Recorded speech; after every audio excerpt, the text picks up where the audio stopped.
અને તેમાં જે લોકોએ સાથ સહકાર આપેલો સાચા કર્મનિષ્ઠ લોકોએ,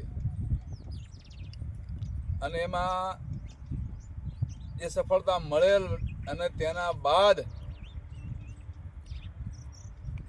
તેના પરિવારને સરકારના માધ્યમથી જે મળેલ ગ્રાન્ટો આશરે 8 થી 9 લાખ રૂપિયા.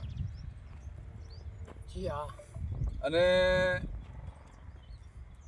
અમારી ભાષામાં કહેવાય કે શિકાર તો થયો પણ કૂતર્યા ખાઈ ગયા એની ઘોડે, કે જે મારું નામ શું, સવિતાબેન મગનભાઈ મકવાણા, તેમના હાથમાં આવેલા પૈસાઓ જે સમાજના આગેવાન કહેવાતા લોકો જે કમથી કમ 7 થી 8 લાખ રૂપિયામાંથી હજમ કરી ગયા છે. જે લોકો એ પૈસા જે એમાંથી વાપરી ગયા છે એ લોકોને મારે કહેવાનું છે કે તમે મારી પાછળ જુઓ, આ જે વાડીમાં ઝૂંપડું બન્યું છે અને ઝૂંપડાની માલિપા સવિતાબેન એના છોકરાઓ હાલમાં રહે છે. આવા લોકોથી સમાજને ચેતવું જરૂરી છે, ખાસ કરીને યુવા લોકોને.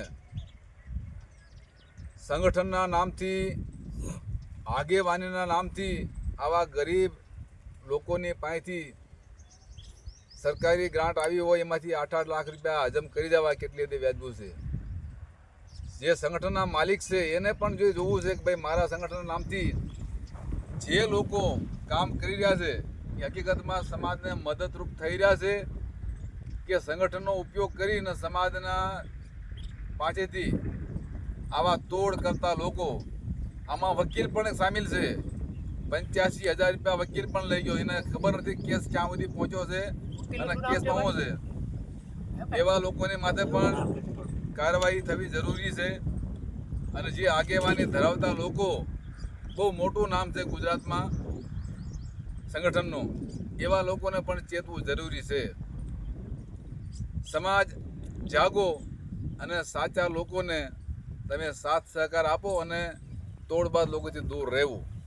જય ભીમ, જય ભારત, જય સંવિધાન.